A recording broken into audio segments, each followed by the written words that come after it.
4 years ago, my family moved from the city. We couldn't take the fast-paced life, and we were a wealthy and well-educated family. So we figured we would move somewhere remote and peaceful. High Ivy Forest, western part of Maine, is where we settled. Now, in our family, we had me, the oldest son. Then you had my father, my mother, one brother, and one sister. Things were always fine around here. We lived off the land and life was great. But then everything changed. And it wasn't for the better. Oh god. It was horrifying. I'm alone now. It got them. And I'm sure I'm next. So to whoever reads this story, I hope you never stay here. It will get you too. These are my final thoughts and my horrific story. It all started when my sister went for water one day. She didn't return for almost an hour, but we lived alone out here. Or so we thought.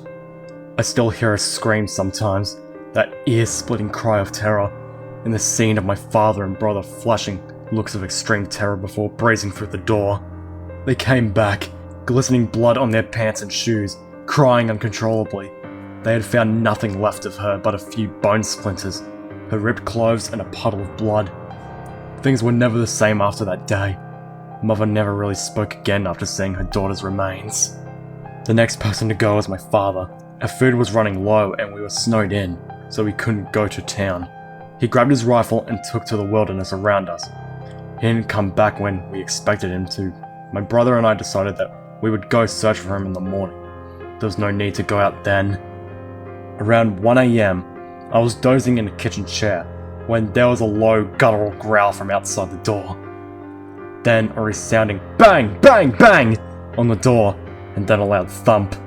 A flash of a molted black-furred creature on 2 hind legs sprinted past my window.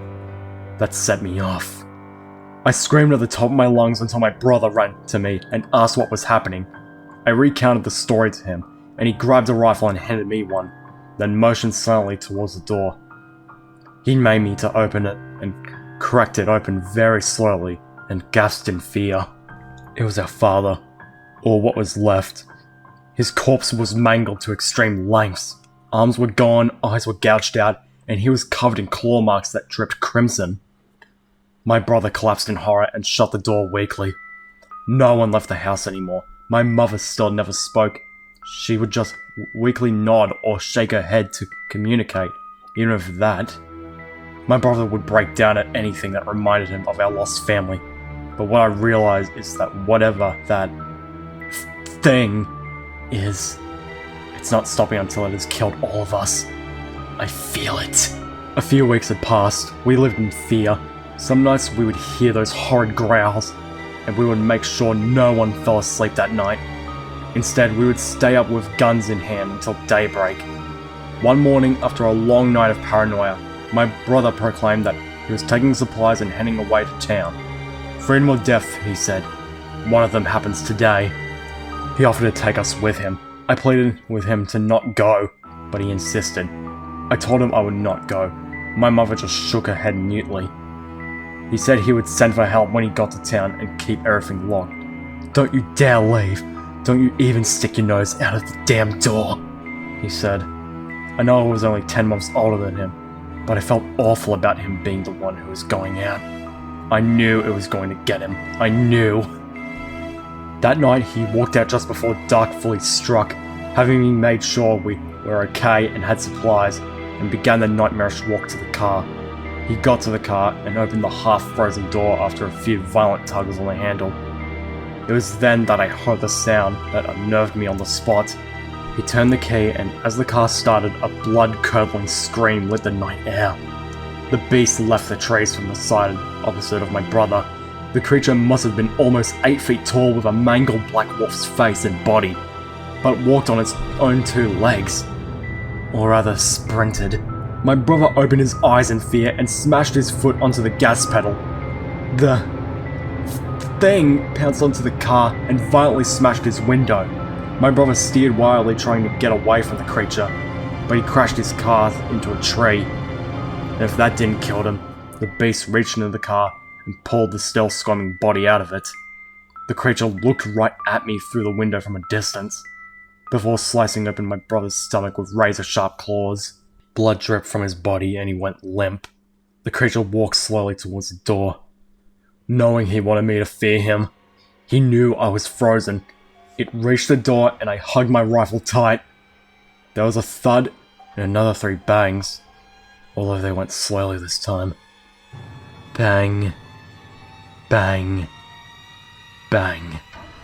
Then it screamed, its chilling scream, like that of a banshee, and stampeded off to the woods. I couldn't open the door to retrieve my own brother's remains. I haven't slept since then. I just watched the door and listened for him, waiting for him to come back. It's just me and my mother now.